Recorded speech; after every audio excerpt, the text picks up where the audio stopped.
বসুন্ধরা থেকে নিখোঁজ হওয়া এইচএসসি পরীক্ষার্থীকে সাভার থেকে উদ্ধার।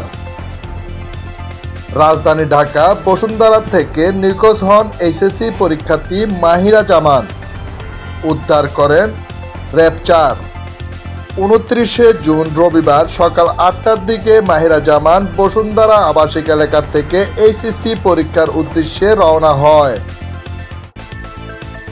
মাহিরা জামান পরীক্ষার সেন্টার ছিল মিরপুর কলেজ।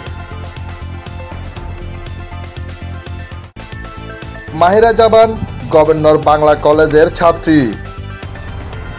সে বাসা থেকে একাই বের হয়েছিল পরীক্ষা দেওয়ার উদ্দেশ্যে, কিন্তু বাসায় বের হওয়ার পরবর্তী সময় থেকে নিখোঁজ হয়ে যান। মিরপুর পরীক্ষার কেন্দ্রেও উপস্থিত হয়নি।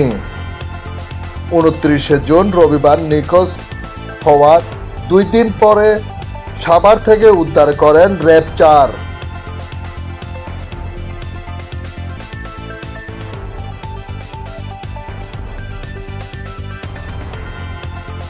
ফখরুল আলম সাজু, আনাজ বাংলা টিভি, ঢাকা।